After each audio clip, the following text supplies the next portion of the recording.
ओम नमो भगवते वासुदेवाय। नमस्कार दोस्तों, स्वागत है आप सभी का हमारे चैनल भक्ति ज्ञान में। दोस्तों, आज मैं आपको श्रीमद् भागवत महापुराण की कथा सुना रहा हूँ। दोस्तों, पिछली कथा में हमने सुना था अघासुर का उद्धार। आज की कथा में हम सुनेंगे ब्रह्मा जी का मोह और उसका नाश। श्री सुखदेव जी कहते हैं, परीक्षित, तुम बड़े भाग्यवान हो।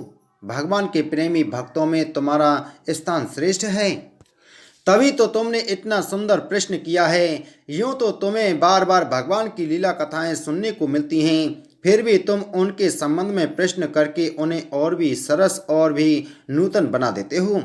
रसिक संतों की वाणी, कान और हृदय भगवान की लीला के गान, श्रवण और चिंतन के लिए ही होते हैं। उनका यह स्वभाव ही होता है कि वे क्षण प्रति क्षण भगवान की लीलाओं को अपूर्व रहस्यमयी और नित्य नूतन अनुभव करते रहें। ठीक वैसे ही जैसे लंपट पुरुषों को स्त्रियों की चर्चा में नया नया रस जान पड़ता है। परीक्षित, तुम एकाग्र चित्त से श्रवण करो। यद्यपि भगवान की यह लीला अत्यंत रहस्यमयी है, फिर भी मैं तुम्हें सुनाता हूँ, क्योंकि दयालु आचार्यगण अपने प्रेमी शिष्यों को गुप्त रहस्य भी बतला दिया करते हैं। यह तो मैं तुमसे कह ही चुका हूँ कि भगवान श्री कृष्ण ने अपने साथी ग्वाल वालों को मृत्यु रूप अघासुर के मुंह से बचा लिया। इसके बाद वे उन्हें यमुना के पुलिन पर ले आए और उनसे कहने लगे, मेरे प्यारे मित्रों, यमुना जी का यह पुलिन अत्यंत रमणीय है। देखो तो सही, यहाँ की बालू कितनी कोमल और स्वच्छ है। हम लोगों के लिए खेलने की तो यहाँ सभी सामग्री विद्यमान हैं। देखो, एक और रंग बिरंगे कमल खिले हुए हैं और उनकी सुगंध से खींचकर भौरे गुंजार कर रहे हैं, तो दूसरी ओर सुंदर सुंदर पक्षी भी बड़ी मधुर कलरव कर रहे हैं, जिसकी प्रतिध्वनि से शोभित वृक्ष इस स्थान की शोभा बढ़ा रहे हैं। अब हम लोगों को यहाँ भोजन कर लेना चाहिए, क्योंकि दिन बहुत चढ़ आया है और हम लोग भूख से पीड़ित हो रहे हैं। बछड़े पानी पीकर समीप ही धीरे धीरे हरी हरी घास चरते रहें। ग्वाल वालों ने एक स्वर से कहा, ठीक है, ठीक है। उन्होंने बछड़ों को पानी पिलाकर हरी हरी घास में छोड़ दिया और अपने अपने छींके खोल खोल कर भगवान के साथ बड़े आनंद से भोजन करने लगे। सबके बीच में भगवान श्री कृष्ण बैठे गए। उनके चारों ओर ग्वाल वालों ने बहुत सी मंडलाकार पंक्तियां बना ली और एक से एक सट कर बैठ गए। सबके मुंह श्री कृष्ण की ओर थे और सबकी आंखें आनंद से खिल रही थीं। वन भोजन के समय श्री कृष्ण के साथ बैठे हुए ग्वालवाल ऐसे शोभायमान हो रहे थे, मानो कमल की कर्णिका के चारों ओर उसकी छोटी बड़ी पंखुड़ियां शोभित हो रही हों। कोई पुष्प तो कोई पत्ते और कोई कोई पल्लव, अंकुर, फल, छींके, छाल एवं पत्रों के पात्र बनाकर भोजन करने लगे। भगवान श्री कृष्ण और ग्वालवाल सभी परस्पर अपनी अपनी भिन्न भिन्न रुचि का प्रदर्शन करते। कोई किसी को हंसा देता तो कोई स्वयं ही हंसते हंसते लोटपोट हो जाता। इस प्रकार वे सब भोजन करने लगे। उस समय श्री कृष्ण की छटा सबसे निराली थी। उन्होंने मुरली को तो कमर की फेंट में आगे की ओर खोस लिया था, सिंगी और बेंत बगल में दबा लिए थे। बाएं हाथ में बड़ा ही मधुर घृत मिश्रित दही भात का ग्रास था और अंगुलियों में अदरक, नींबू आदि के अचार मुरब्बे दबा रखे थे। ग्वाल वाल उनको चारों ओर से घेर कर बैठे हुए थे और वे स्वयं सबके बीच में बैठकर अपनी विनोद भरी बातों से अपने साथी ग्वाल वालों को हंसाते जा रहे थे। जो समस्त यज्ञों के एकमात्र भुक्ता हैं, वे ही भगवान ग्वाल वालों के साथ बैठकर इस प्रकार बाल लीला करते हुए भोजन कर रहे थे और स्वर्ग के देवता आश्चर्यचकित होकर यह अद्भुत लीला देख रहे थे। भरतवंश शिरोमणि इस प्रकार भोजन करते करते ग्वालवाल भगवान की इस रसमयी लीला में तन्मय हो गए। उसी समय उनके बछड़े हरी हरी घास के लालच के घोर जंगल में बड़ी दूर निकल गए। जब ग्वाल वालों का ध्यान उस ओर गया, तब तो वे भयभीत हो गए। उस समय अपने भक्तों के भय को भगा देने वाले भगवान श्री कृष्ण ने कहा, मेरे प्यारे मित्रों, तुम लोग भोजन करना बंद मत करो, मैं अभी बछड़ों को लिए आता हूँ। ग्वाल वालों से इस प्रकार कहकर भगवान श्री कृष्ण हाथ में दही भात का कौल लिए ही पहाड़ों, गुफाओं, कुंजों एवं अन्याय भयंकर स्थानों में अपने तथा साथियों के बछड़ों को ढूंढने चल दिए। परीक्षित, ब्रह्मा जी पहले से ही इस आकाश में उपस्थित थे। प्रभु के प्रभाव से अघासुर का मोक्ष देखकर उन्हें बड़ा आश्चर्य हुआ।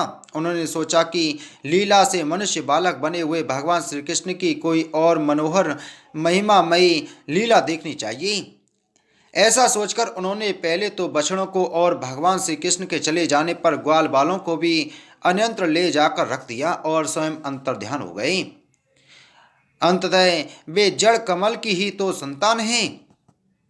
भगवान श्री कृष्ण बछड़े न मिलने पर यमुना जी के प्लेन पर लौट आए, परंतु यहाँ क्या देखते हैं कि ग्वाल बाल भी नहीं हैं। तब उन्होंने वन में घूम घूम कर चारों ओर से उन्हें ढूंढा, परंतु जब ग्वाल बाल और बछड़े उन्हें कहीं न मिले तब वे तुरंत जान गए कि यह सब ब्रह्मा जी की करतूत है। वे तो सारे विश्व के एकमात्र ज्ञाता हैं। अब भगवान श्री कृष्ण ने बछड़ों और ग्वालवालों की माताओं को तथा ब्रह्मा जी को भी आनंदित करने के लिए अपने आप को ही बछड़ों और ग्वालवालों दोनों के रूप में बना लिया, क्योंकि वे ही तो संपूर्ण विश्व के कर्ता सर्वशक्तिमान ईश्वर हैं।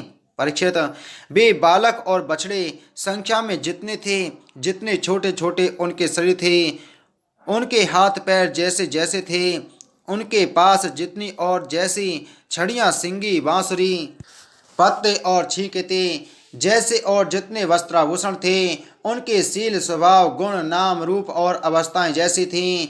जिस प्रकार वे खाते पीते और चलते थे, ठीक वैसे ही और उतने ही रूपों में सर्वस्वरूप भगवान श्री कृष्ण प्रकट हो गए। उस समय यह संपूर्ण जगत विष्णु रूप है। यह वेदवाणी मानो मूर्तिमती होकर प्रकट हो गई। सर्वात्मा भगवान स्वयं ही बछड़े बन गए और स्वयं ही ग्वालवाल। अपने आत्मस्वरूप बछड़ों को अपने आत्मस्वरूप ग्वालवालों के द्वारा घेर कर अपने ही साथ अनेकों प्रकार के खेल खेलते हुए उन्होंने ब्रज में प्रवेश किया। परीक्षित, जिस ग्वालवाल के जो बछड़े थे, उन्हें उसी ग्वालवाल के रूप से अलग अलग ले जाकर उसकी बाखल में घुसा दिया और विभिन्न बालकों के रूप में उन्हें भिन्न भिन्न घरों में चले गए। ग्वाल वालों की माताएं बांसुरी की तान सुनते ही जल्दी से दौड़ी आईं। ग्वाल बाल बने हुए परब्रह्म श्री कृष्ण को अपने बच्चे समझकर हाथों से उठाकर उन्होंने जोर से हृदय से लगा लिया। वे अपने स्तनों से वात्सल्य स्नेह की अधिकता के कारण सुधा से भी मधुर और आसव से भी मादक चुचुआता हुआ दूध उन्हें पिलाने लगी। परीक्षित, इसी प्रकार प्रतिदिन संध्या समय भगवान श्री कृष्ण उन ग्वालवालों के रूप में वन से लौट आते और अपनी बाल सुलभ लीलाओं से माताओं को आनंदित करते। वे माताएं उन्हें उबटन लगाती, नहलाती, चंदन का लेप करती और अच्छे अच्छे वस्त्रों तथा गहनों से सजाती। दोनों भावों के बीच में डीठ से बचाने के लिए काजल का डिठौना लगा देती तथा भोजन कराती और तरह तरह से बड़े लाड़ प्यार से उनका लालन पालन करती। ग्वालिनों के समान गौएं भी जब जंगलों में से चरकर जल्दी जल्दी लौटती और उनकी हुआकार सुनकर उनके प्यारे बछड़े दौड़कर उनके पास आ जाते, तब वे बार बार उन्हें अपनी जीभ से चाटती और अपना दूध पिलाती। उस समय स्नेह की अधिकता के कारण उनके थनों से स्वयं ही दूध की धारा बहने लगती। इन गायों को और ग्वालिनों का मातृभाव पहले जैसा ही ऐश्वर्य ज्ञान रहित और विशुद्ध था। हाँ, अपने असली पुत्रों की अपेक्षा इस प्रकार उनका स्नेह अवश्य अधिक था। इसी प्रकार भगवान भी उनके पहले पुत्रों के समान ही पुत्र भाव दिखला रहे थे, परंतु भगवान ने उन बालकों के जैसा मोह का भाव नहीं था कि मैं इनका पुत्र हूँ। अपने अपने बालकों के प्रति ब्रजवासियों की स्नेहलता दिन प्रतिदिन 1 वर्ष तक धीरे धीरे बढ़ती ही गई। यहाँ तक कि पहले श्री कृष्ण में उनका जैसा असीम और अपूर्व प्रेम था, वैसा ही अपने इन बालकों के प्रति भी हो गया। इस प्रकार सर्वात्मा श्री कृष्ण बछड़े और ग्वाल बालों के बहाने गोपाल बनकर अपने बालक रूप से वत्स रूप का पालन करते हुए 1 वर्ष तक वन और गोष्ठ में क्रीड़ा करते रहे। जब 1 वर्ष पूरा होने में 5-6 रातें शेष थीं, तब एक दिन भगवान श्री कृष्ण बलराम जी के साथ बछड़ों को चराते हुए वन में गए। उस समय गौएं गोवर्धन की चोटी पर घास चर रही थीं। वहां से उन्होंने ब्रज के पास ही घास चरते हुए बहुत दूर अपने बछड़ों को देखा। बछड़ों को देखते ही गौ का वात्सल स्नेह उमड़ गया। वे अपने आप की सुध बुध खो बैठी और ग्वालों के रोकने की कुछ भी परवाह न कर जिस मार्ग से वे ना जा सकते थे उस मार्ग से हुंकार करती हुई बड़े वेग से दौड़ पड़ी। उस समय उनके थनों से दूध बहता जाता था और उनकी गर्दनें सिकुड़कर ढीर से मिल गई थीं। वे पूंछ तथा सिर उठाकर इतने वेग से दौड़ रही थीं कि मालूम होता था मानो उनके दो ही पैर हैं। जिन गौओं के और भी बछड़े हो चुके थे वे भी गोवर्धन के नीचे अपने पहले बछड़ों के पास दौड़ आईं और उन्हें स्नेहवश अपने आप बहता हुआ दूध पिलाने लगी। उस समय वे अपने बच्चों का एक एक अंग ऐसे चाव से चाट रही थीं मानो उन्हें अपने पेट में रख लेंगी। गोपों ने उन्हें रोकने का बहुत कुछ प्रयत्न किया परंतु उनका सारा प्रयत्न व्यर्थ रहा। उन्हें अपनी विफलता पर कुछ लज्जा और गायों पर बड़ा क्रोध आया। जब वे बहुत कष्ट उठाकर उस कठिन मार्ग से उस स्थान पर पहुंचे तब उन्होंने बछड़ों के साथ अपने बालकों को भी देखा। अपने बच्चों को देखते ही उनका हृदय प्रेम रस से सराबोर हो गया। बालकों के प्रति अनुराग की बाढ़ आ गई। उनका क्रोध न जाने कहाँ हवा हो गया। उन्होंने अपने अपने बालकों को गोद में उठाकर हृदय से लगा लिया और उनका मस्तक सूंघकर अत्यंत आनंदित हुए। बूढ़े गोपों को अपने बालकों के आलिंगन से परम आनंद प्राप्त हुआ। वे निहाल हो गए। फिर बड़े कष्ट से उन्हें छोड़कर धीरे धीरे वहां से गए। जाने के बाद भी बालकों के और उनके आलिंगन के स्मरण से उनके नेत्रों से प्रेम के आंसू बहते रहे। बलराम जी ने देखा कि ब्रजवासी गोप गौएं और ग्वालिनों की उन संतानों पर भी जिन्होंने अपनी माँ का दूध पीना छोड़ दिया है क्षण प्रति क्षण प्रेम संपत्ति और उनके अनुरूप उत्कंठता बढ़ती ही जा रही है। तब वे विचार में पड़ गए क्योंकि उन्हें इसका कारण मालूम न था। यह कैसी विचित्र बात है। सर्वात्मा श्री कृष्ण में ब्रजवासियों का और मेरा जैसा अपूर्व स्नेह है वैसा ही इन बालकों और बछड़ों पर भी बढ़ता जा रहा है। यह कौन सी माया है, कहाँ से आई है? यह किसी देवता की है, मनुष्य की है अथवा असुरों की? परंतु क्या ऐसा भी संभव है? नहीं नहीं, यह तो मेरे प्रभु की ही माया है और किसी की माया में ऐसी सामर्थ्य नहीं जो मुझे भी मोहित कर ले। बलराम जी ने ऐसा विचार करके ज्ञान दृष्टि से देखा तो उन्हें ऐसा मालूम हुआ कि इन सब बछड़ों और ग्वाल वालों के रूप में केवल श्री कृष्ण ही श्री कृष्ण हैं। तब उन्होंने श्री कृष्ण से कहा, भगवान, ये ग्वाल बाल और बछड़े ना देवता हैं और ना तो कोई ऋषि ही। इन भिन्न भिन्न रूपों का आश्रय लेने पर भी आप अकेले ही इन रूपों में प्रकाशित हो रहे हैं। कृपा स्पष्ट करके थोड़े में ही यह बतला दीजिए कि आप इस प्रकार बछड़े, बालक, सिंगी, सस्सी आदि के रूप में अलग अलग क्यों प्रकाशित हो रहे हैं। तब भगवान ने ब्रह्मा की सारी करतूत सुनाई और बलराम जी ने सब बातें जान ली। परीक्षित, तब तक ब्रह्मा जी ब्रह्मलोक से ब्रज में लौट आए। उनके कालमान से अब तक केवल एक त्रुटि जितनी देर में तीखी सुई से कमल की पंखुड़ी छिदे समय व्यतीत हुआ था। उन्होंने देखा कि भगवान श्री कृष्ण ग्वाल बाल और बछड़ों के साथ एक रात साल से पहले की ही भांति कीड़ा कर रहे हैं। वे सोचने लगे, गोकुल में जितने भी ग्वाल बाल और बछड़े थे वे तो मेरी मायामयी सैया पर सो रहे हैं। उनको तो मैंने अपनी माया से अचेत कर दिया था। वे तब से अब तक सचेत नहीं हुए हैं। तब मेरी माया से मोहित ग्वाल बाल और बछड़ों के अतिरिक्त ये उतने ही दूसरे बालक तथा बछड़े कहाँ से आ गए जो एक साल से भगवान के साथ खेल रहे हैं। ब्रह्मा जी ने दोनों स्थानों पर दोनों को देखा और बहुत देर तक ध्यान करके अपनी ज्ञान दृष्टि से उनका रहस्य खोलना चाहा, परंतु इन दोनों में कौन से पहले के ग्वाल वाले हैं और कौन से पीछे बना लिए गए हैं, इनमें से कौन सच्चे हैं और कौन बनावटी, यह बात वे किसी प्रकार न समझ सके। भगवान श्री कृष्ण की माया ने तो सभी मुग्ध हो रहे हैं, परंतु कोई भी माया मोह भगवान का स्पर्श नहीं कर सकता। ब्रह्मा जी उन्हीं भगवान श्री कृष्ण को अपनी माया से मोहित करने चले थे, किंतु उनको मोहित करना तो दूर रहा, वे अजन्मा होने पर भी अपनी ही माया से अपने आप मोहित हो गए।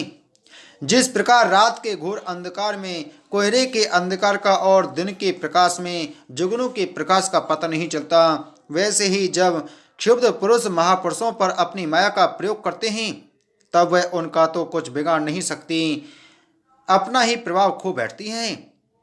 ब्रह्मा जी विचार कर ही रहे थे कि उनके देखते देखते उसी क्षण सभी ग्वालवाल और बछड़े श्री कृष्ण के रूप में दिखाई पड़ने लगे।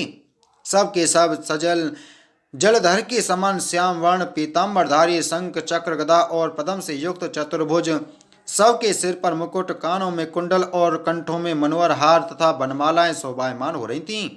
उनके वृक्ष स्थल पर सुवर्ण की सुनहली रेखा, श्रीवश बाहुओं में बाजूबंद, कलाइयों में शंखाकार रत्नों से जड़े हुए कंगन, चरणों में नुपुर और कड़े, कमर में करधनी तथा उंगलियों में अंगूठियां जगमगा रही थीं। वे नक्शे सिख तक समस्त अंगों में कोमल और नूतन तुलसी की मालाएं जो उन्हें बड़े भाग्यशाली भक्तों ने पहनाई थीं धारण किए हुए थे।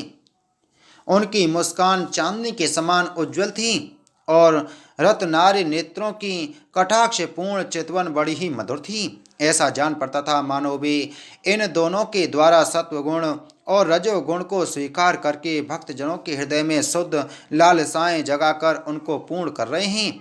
ब्रह्मा जी ने यह भी देखा कि उन्हीं के जैसे दूसरे ब्रह्मा से लेकर त्रिवर्त सभी चराचर जीव मूर्तिमान होकर नाचते गाते अनेक प्रकार की पूजा सामग्री से अलग अलग भगवान के उन सब रूपों की उपासना कर रहे हैं। उन्हें अलग अलग अणिमा महिमा आदि सिद्धियां, माया विद्या आदि विभूतियां और महतत्व आदि 24 तत्व चारों ओर से घिरे हुए हैं।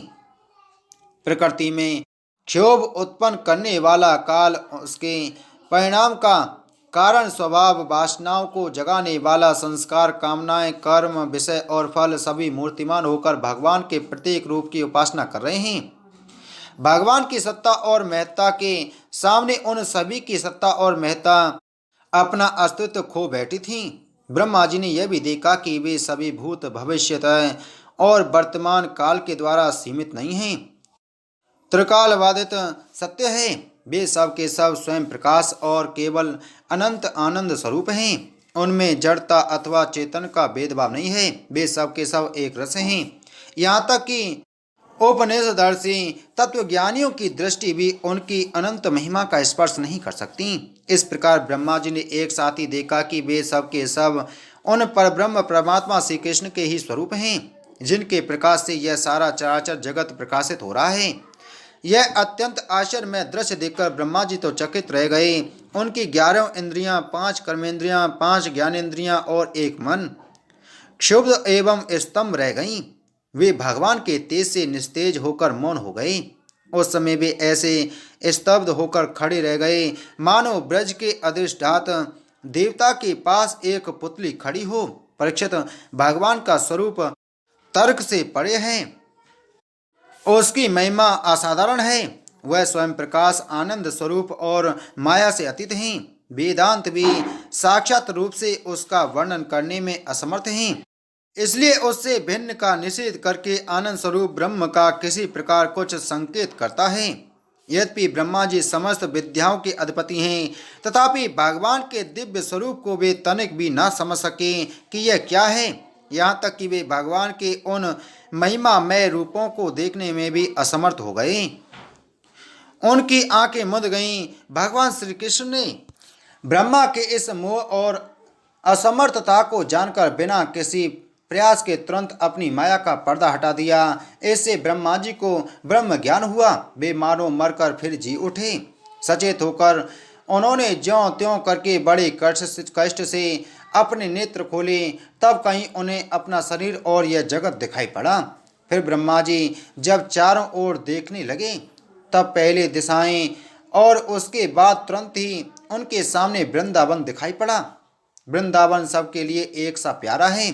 जिधर देखिए उधर ही जीवों को जीवन देने वाले फल और फूलों से लदे हुए, हरे हरे पत्तों से लहराते हुए वृक्षों की पातें शोभा पा रही हैं। भगवान श्री कृष्ण की लीला भूमि होने के कारण वृंदावन धाम में क्रोध, तृष्णा आदि दोष प्रवेश नहीं कर सकते और वहाँ स्वभाव से ही परस्पर दुस्तज और बैर रखने वाले मनुष्य और पशु पक्षी भी प्रेमी मित्रों के समान हिल मिलकर एक साथ रहते हैं। ब्रह्मा जी ने वृंदावन का दर्शन करने के बाद देखा कि अद्वितीय पर ब्रह्म गोप वंश के बालक का सा नाट्य कर रहा है। एक होने पर भी उनके सखा हैं, अनंत होने पर भी वह इधर उधर घूम रहा है और उसका ज्ञान अगाध होने पर भी वह अपने ग्वाल बाल और बछड़ों को ढूंढ रहा है। ब्रह्मा जी ने देखा कि जैसे भगवान श्री कृष्ण पहले अपने हाथों में दही भात का कौल लिए उन्हें ढूंढ रहे थे, वैसे ही आप भी अकेले ही उनकी खोज में लगे हैं।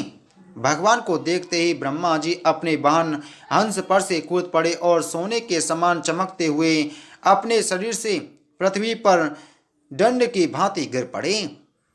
उन्होंने अपने चारों मुकुटों के अग्रभाग से भगवान के चरण कमलों का स्पर्श करके नमस्कार किया और आनंद के आंसुओं की धारा से उन्हें नहला दिया। वे भगवान श्री कृष्ण की पहले देखी हुई महिमा का बार बार स्मरण करते, उनके चरणों पर गिरते और उठ उठकर फिर गिर पड़ते। इसी प्रकार बहुत देर तक वे भगवान के चरणों में ही पड़े रहे। फिर धीरे धीरे उठे और अपने नेत्रों से आंसू पहुँचे। प्रेम और मुक्ति के एकमात्र उद्गम भगवान को देखकर उनका सिर झुक गया। वे कांपने लगे।